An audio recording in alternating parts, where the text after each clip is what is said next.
But first, Liverpool's owners, Fenway Sports Group, have agreed a deal to sell around a third of the club to a consortium called 1892 Holdings, with the Amazon founder Jeff Bezos amongst the investors. Well, the sale of the minority stake values Liverpool at roughly £6 billion. The deal will also see the consortium's leader, Amit Bhatia, become the club's new vice chair, a position he previously held at QPR.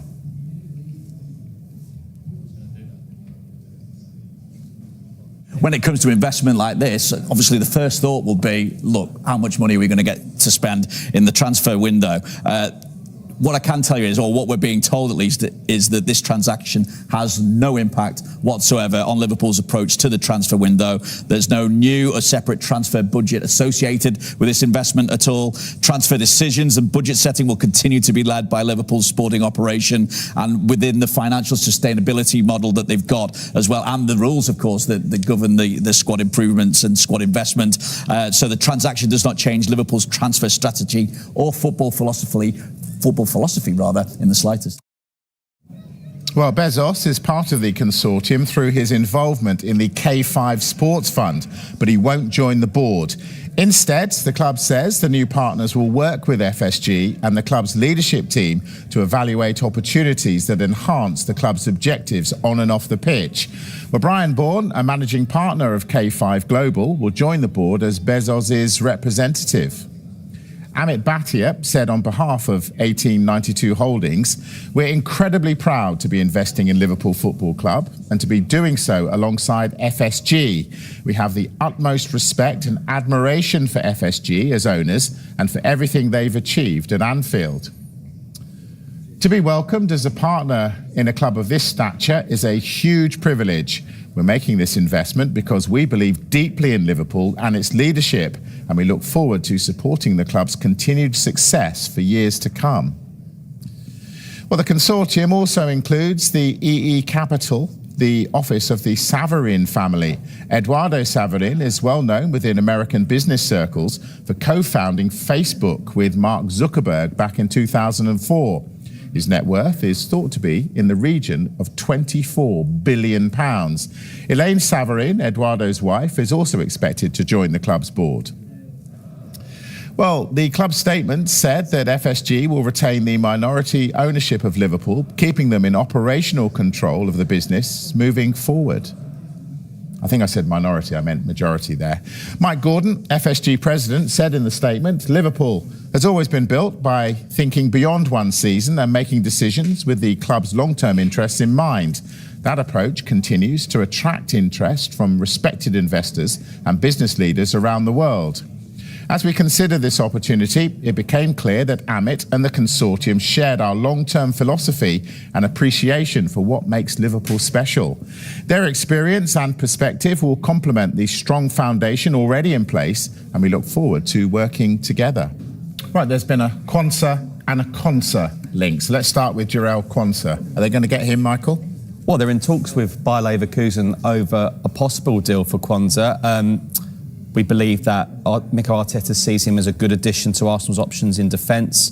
Of course, he left Liverpool to join Bayer Leverkusen, and it's worked out ever so well for him. You know, another one, like we'll be speaking later on Jed Spence, another one where people raised eyebrows, but you know, he was very much part of Thomas Tuchel's England squad.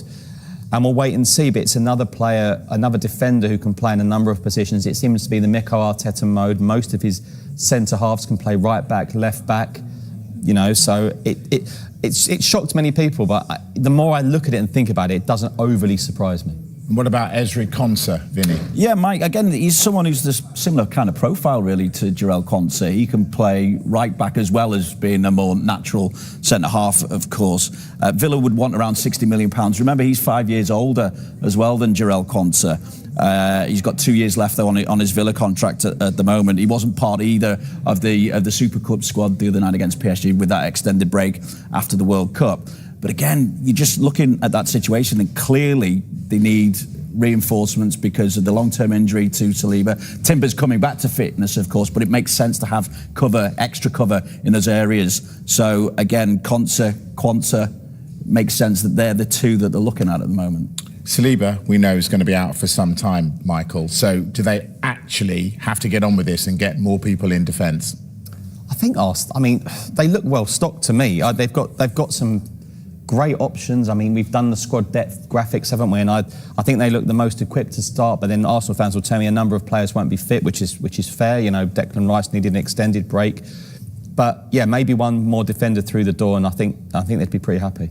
That said, though, so looking at international players, Quansah and Quansah, what happens when Saliba returns? Because one of them, or both, will be sitting on the bench. Yeah, I was trying to work it out, and I think Gabriel, Saliba, you'd still look at them and think, probably first choice given what they've achieved, depending on whoever comes in, what kind of performance they put in as well. But you look at, Bridgie kind of touched on it there as well, the amount of cover that they do have at the back and the versatility that they have among their options. Ben White can cover centre-back as well as playing right-back. Mascara, Hincapié, Calafiori, they can all play different positions across that back line as well.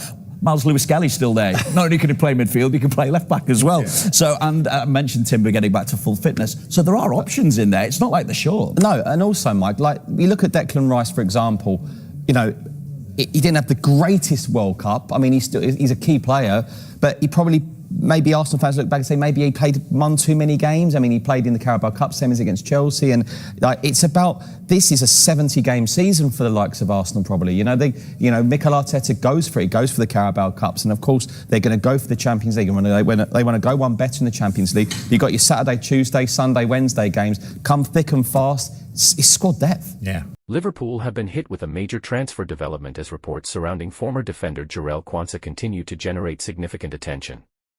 The Bayer Leverkusen defender is reportedly attracting interest from Arsenal, with the Gunners said to be considering a move for the England international. Quansah's situation is particularly interesting because of his previous connection with Liverpool. Having come through the club's academy and established himself around the first team, the defender eventually moved on to Bayer Leverkusen in search of regular first-team football and further development.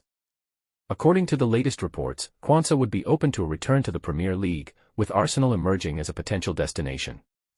The Gunners are understood to have been monitoring the defender and could consider making an approach if the right opportunity becomes available. The reported interest comes after Quansah impressed with his performances in Germany. His physical strength, composure on the ball and ability to play from the back have made him an attractive option for clubs looking to strengthen their defensive departments.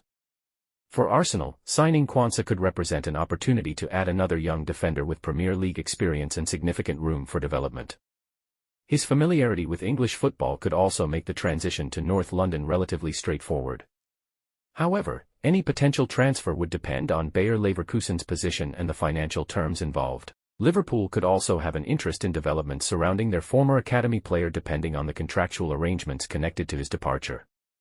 The possibility of Quansah joining Arsenal would undoubtedly create plenty of discussion among Liverpool supporters. A player developed within Liverpool's system potentially returning to England to represent one of their Premier League rivals would make the transfer particularly intriguing. At this stage, the reported Arsenal interest should be treated as a developing transfer story rather than a completed deal. There has been no official confirmation that an agreement has been reached between Arsenal, Bayer Leverkusen, and Quansah. As the transfer window continues, all eyes will be on the next developments. If Arsenal decide to push forward with their interest, negotiations could quickly turn this story into one of the more surprising Premier League transfer moves. Liverpool supporters will also be watching closely to see how the situation develops.